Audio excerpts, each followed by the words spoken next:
আপনাদের মধ্যে অনেকেই ইন্ডিয়া সম্পর্কে আরো একটি ভিডিও দেখতে চেয়ে অসংখ্য কমেন্ট করেছেন, আর আপনাদের এই মিষ্টি আবদারে কাজ করার আগ্রহ অনেক বেশি বেড়ে যায়। ইন্ডিয়া নিয়ে পিনিক পায়ের প্রথম ভিডিওটির লিংক ডেসক্রিপশনে পেয়ে যাবেন। প্রায় প্রতিটি মানুষই রহস্য পছন্দ করে, আর ইন্ডিয়াতে যে এত সব রহস্যময় স্থান আছে তা ইউটিউবে না দেখলে বুঝতেই পারতাম না। যৌক্তিকভাবে আমরা বলি যে রহস্য বলতে কিছুই নেই, সবকিছুই যুক্তির আয়তায় আনা সম্ভব। আবার সেই আমরাই রহস্যের বেড়া জালে সাঁতার কাটতে কাটতে জীবনের রহস্য ভেদ না করেই মরেও যাই। কিন্তু এই রহস্য বা অদ্ভুত সব ব্যাপারে জানার পিপাসা আমাদের মধ্যে রয়েই যায়। তাই পিনিক পায়ের আজকের পর্বে আপনাদেরকে দেখাবো প্রতিবেশী দেশ ভারতের কিছু অত্যন্ত অদ্ভুত ও রহস্যময় স্থান। এমন গ্রাম যেখানে শুধুমাত্র যমজ শিশুদের জন্ম হয়, এমন গ্রাম যেখানে পাখিরা আত্মহত্যা করে, এমন গ্রাম যেখানে একবারে সকল ভাইদের একটি মাত্র ওয়াইফ থাকে। আরো দেখবেন এশিয়ার সবচাইতে পরিচ্ছন্ন গ্রাম যা ভারতেই আছে। এসব ছাড়াও আরো অনেক অদ্ভুত ও রহস্যময় স্থান সম্পর্কে জানতে হলে সম্পূর্ণ ভিডিওটি দেখুন।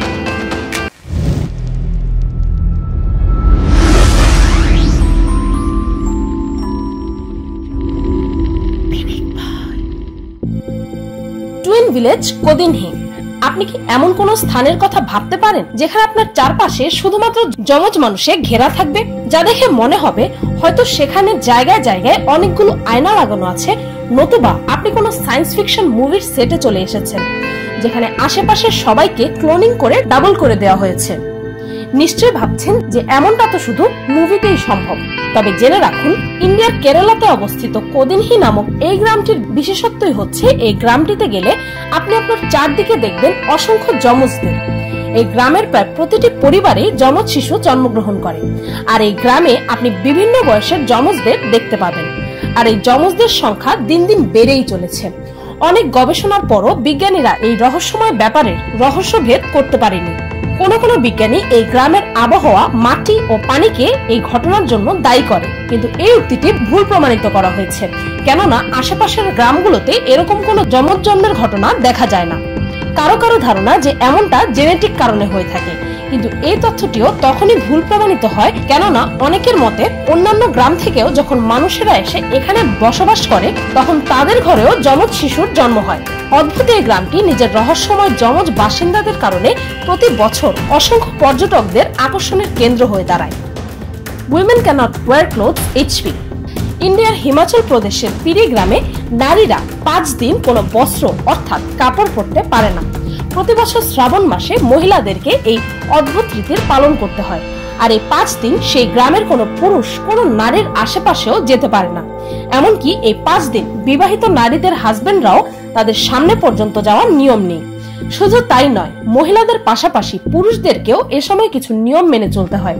যেমন এই 5 দিন পুরুষেরা কোনো ধরনের নেশাদ্রব্যের সেবন করতে পারবে না।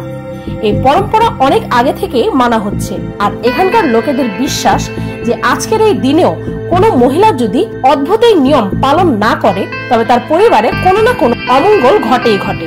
আর সেজন্যই আজ পর্যন্ত এই পরম্পরা এখানকার মহিলারা পালন করে। যদিও ইদানিং এই পরম্পরার মধ্যে পরিবর্তন আনা হয়েছে, এখন মহিলারা 5 দিন একই কাপড়ে থাকে, তবে পুরুষদের নেশাদ্রব্য থেকে বিরত থাকার বিষয়টা কোনো প্রকার পরিবর্তন হয়নি।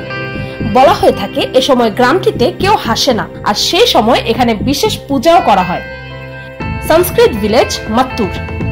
ভারতের কর্ণাটকে মাত্তুর নামের এই গ্রামের বাসিন্দারা শুধুমাত্র সংস্কৃত ভাষায় কথা বলে। সংস্কৃত ভাষা হচ্ছে প্রাচীন যুগের ইন্ডো ইউরোপিয়ান ভাষা, আর বেশিরভাগ হিন্দু ধর্মগ্রন্থই এই সংস্কৃত ভাষায় লেখা। সাধারণত এই ভাষা হিন্দু সম্প্রদায়ের ব্রাহ্মণেরা ব্যবহার করে, তাও আবার বেশিরভাগ ক্ষেত্রেই পূজার মন্ত্রে উচ্চারণ করে।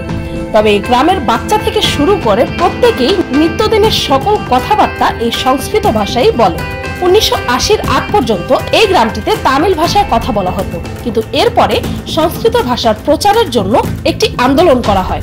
অনেকের মতে সে সময় এই সংস্কৃত ভাষা শুধুমাত্র উঁচু জাতি অর্থাৎ ব্রাহ্মণদের ভাষা ছিল, কিন্তু পরে তেজাওয়ার মাটকে স্বামী নামক একজন এই সংস্কৃত ভাষার ঐতিহ্য ধরে রাখার জন্য ও উঁচু নিচু ভেদাভেদ মেটানোর জন্য গ্রামের প্রত্যেকটি মানুষকে সংস্কৃত ভাষায় কথা বলার প্রস্তাব রাখে।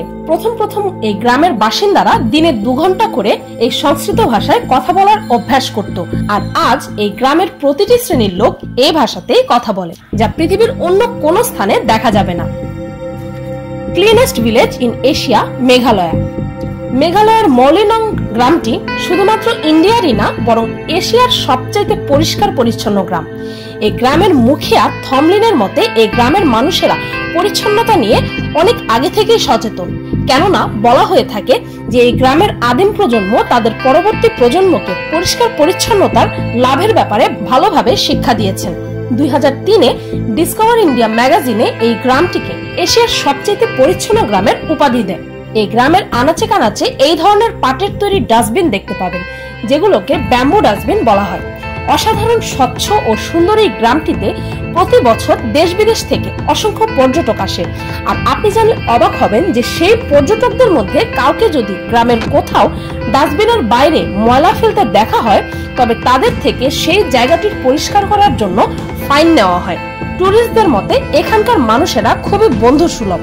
এই গ্রামের সকল শুকনো পাতা ও শুকনো ফুল গর্তে ফেলে জমা করা হয়, যা থেকে 1-2 বছরের মধ্যে সার তৈরি করা হয়। খাবারের উচ্ছিষ্ট অংশ গ্রামের বাইরে শূকরদের খাইয়ে দেওয়া হয়। আর স্থানীয়দের মতে এই গ্রামটি ইন্ডিয়ার একমাত্র গ্রাম যেখানকার প্রত্যেকটি বাড়িতে টয়লেট আছে। এই গ্রামে যখনই কোনো নতুন বাড়ি বানানো হয়, সর্বপ্রথম চেক করা হয় যে সেই বাড়িতে ল্যাট্রিন টয়লেট আছে কিনা। অসাধারণ এই গ্রামটির রাস্তাঘাট আমার বেডরুমের থেকেও অনেক বেশি পরিষ্কার। আফসোস। ওয়াইফ শেয়ারিং কিন্নর। ভারতের হিমাচল প্রদেশের কিন্নর জেলার এই গ্রামের প্রথা অনুযায়ী এখানে বাড়ির সকল ভাইদের জন্য একটি মাত্র ওয়াইফ থাকে, অর্থাৎ এই গ্রামের নারীদের একাধিক হাজবেন্ড থাকে। এর মূল কারণ হচ্ছে এই গ্রামের দারিদ্রতা। এই গ্রামটি একটি উঁচু পাহাড়ের পাশে অবস্থিত, আর এই গ্রামে শস্য ফলানোর মতো খুব অল্প ক্ষেতি আছে, ফলে এই গ্রামে জীবনযাপন করা খুবই কষ্টকর। তাই শত সমস্যা সত্ত্বেও এই দারিদ্রতার কারণে এখানকার পুরুষেরা আলাদা আলাদা নারীকে বিয়ে করে আলাদা পরিবার গঠন না করে একটি ঘরে একজন নারীকে ওয়াইফ হিসেবে শেয়ার করে বাচ্চা সহ বড়জোর 5 থেকে 10 জনের পরিবারে সীমাবদ্ধ থাকে। এক নারীকে বিয়ে করার আরো একটি কারণ হচ্ছে যেন ভাইয়েরা নিজেদের আলাদা পরিবারের গঠন করে শস্য ফলনের জমি ভাগাভাগি করা থেকে বিরত থাকে। Bird suicide, Assam. ইন্ডিয়ার আসামের জ্যোতিঙ্গা নামের এই গ্রামটি একটি অদ্ভুত কারণে সারা বিশ্বে বিখ্যাত। এই গ্রামটিতে প্রতি বছর ঠিক একই সময়ে ঝাঁকে ঝাঁকে পাখি এসে আত্মহত্যা করে। প্রতি বছর মৌসুমী বায়ু চলাকালীন, বিশেষ করে অন্ধকার ও কুয়াশাচ্ছন্ন রাতে ঝাঁকে ঝাঁকে পাখিদের আত্মহত্যা করতে দেখা যায়। অদ্ভুত এই বিষয়টি নিয়ে দ্য বার্ডস অফ আসাম নামক একটি বইও লেখা হয়েছে। আর এই বইয়ের অনুসারে বছরের সেই সময়টিতে যখন তীব্র বাতাসে পাখিদের ঘর ভেঙে যায়, তখন পাখিরা অন্য জায়গায় পলায়ন করে, আর এ সময় পাখিরা বিচলিত অবস্থায় রাতের সময় আলোর দিকে আকৃষ্ট হয় ও প্রচন্ড গতিতে উড়ে আসে। আর এ সময় গাছপালার সাথে বাড়ি খেয়ে এরা প্রাণ হারায় অথবা আহত হয়। তবে উইকিপিডিয়ার অনুযায়ী অসংখ্য পাখিদের ঝাঁক সেই গ্রামের মানুষেরা হত্যা করে খেয়ে ফেলে। তবে আজ সেই পাখিদের সুরক্ষার জন্য সেই গ্রামের অশিক্ষিত কিছু উপজাতি গোষ্ঠীদের এই শিক্ষা দেওয়া হচ্ছে যে এই পাখিদের মেরে ফেলা উচিত না। আর আজ পাখিদের মরার হারও কিছুটা কমেছে। অদ্ভুত এই ঘটনার ব্যাখ্যা যাই হোক না কেন, আপনার চারপাশের রাস্তাঘাটে ও বিভিন্ন স্থানে মৃত পাখিদের দিয়ে ভরা এই দৃশ্যটি শরীরে শিহরণ জাগানোর জন্য যথেষ্ট। Red rain, Kerala. ইন্ডিয়ার কেরালাতে এক অত্যন্ত রহস্যময় ঘটনা বিশ্বব্যাপী আলোড়ন সৃষ্টি করেছে, কেননা এ পৃথিবীর অন্যান্য স্থানের বিপরীত এখানে লাল রঙের বৃষ্টি হয়। 2001-এর জুলাই ও সেপ্টেম্বরের মাসের মাঝামাঝি সময়ে এই অদ্ভুত বৃষ্টি দেখা গেছে। এমনও তথ্য আছে যে 1896 সাল থেকে আজ পর্যন্ত বহুবারই এখানে কালারফুল বৃষ্টি হয়েছে। শুধুমাত্র লালই নয়, বরং হলুদ, সবুজ, এমনকি কালো বৃষ্টিও দেখা গেছে। বৈজ্ঞানিক পরীক্ষার পর এর কারণ হিসাবে উল্কাপিণ্ডের বিস্ফোরণকে দায়ী করা হয়েছিল। পরে রিসার্চের মাধ্যমে দাবি করা হয় যে বৃষ্টির এই রং বায়ুবাহিত স্পোর্টসের কারণে হয়েছে। তবে আজ পর্যন্ত এর ব্যাখ্যা নিয়ে মতবাদ থাকার কারণে এই লাল বৃষ্টি এক রহস্যই হয়ে আছে। বিচিত্র এই পৃথিবীর ব্যতিক্রমতা যেন জালের মতো সারা পৃথিবীতে ছড়িয়ে ছিটিয়ে আছে। কখনো অদ্ভুত মানুষ, কখনো অদ্ভুত স্থান, কখনো বা অদ্ভুত রীতিনীতি, যেন এই পৃথিবীটাকে স্বাভাবিকের বাইরে স্পেশাল ভাবে সাজানোর একটা প্রয়াস। এই জায়গাগুলোকে যদিও টুরিস্ট স্পট হিসেবে অফিসিয়ালি ডিক্লেয়ার করা হয়নি, তবুও রহস্য ও ব্যতিক্রম প্রেমী মানুষেরা এরকম অদ্ভুত গ্রামে যাওয়ার ইচ্ছা পোষণ অবশ্যই করে, যাদের মধ্যে আমিও পড়ি। আর সুযোগ পেলেই ব্যতিক্রমতার স্বাদ নেওয়ার জন্য স্বাভাবিক পৃথিবীর বাইরের এই স্থানগুলোতে অবশ্যই যাওয়ার চেষ্টা করব। আপনাদের মধ্যে যারা যারা ইউটিউবের একটি স্পেশাল ট্রিক শিখতে চান, তারা মিস্টেকের লেটেস্ট ভিডিওটি দেখে আসতে পারেন। সেই ভিডিওটিতে আমি বলেছি কিভাবে মাত্র কয়েক মিনিটে প্রায় 50টা সাইটে আপনার ইউটিউব ভিডিওটি শেয়ার করা যায়। সেই ভিডিওটির লিংক ডেসক্রিপশন ও ফার্স্ট কমেন্টে পেয়ে যাবেন। রহস্যজাল এই চ্যানেলটি প্রতিনিয়ত অসাধারণ কিছু রহস্যময় ভিডিও আপলোড করে। এই চ্যানেলটি থেকে ঘুরে আসার জন্য পিনিকপায়ের পক্ষ থেকে আপনাদের সবার কাছে অনুরোধ রইল। ভিডিওটি ভালো লাগলে একটি লাইক দিতে ভুলবেন না। আর যদি আপনাদের কাছে ইন্ডিয়ার আরো কিছু রহস্যময় স্থানের তথ্য থেকে থাকে, তবে সেটা কমেন্টের মাধ্যমে আমার সাথে শেয়ার করতে ভুলবেন না। আর আমার চ্যানেলটিকে সাবস্ক্রাইব করুন প্রতিদিন আরো অদ্ভুত ও মজার সব ভিডিও দেখতে। আজকের মতো পর্যন্তই, দেখা হচ্ছে পরের ভিডিওতে।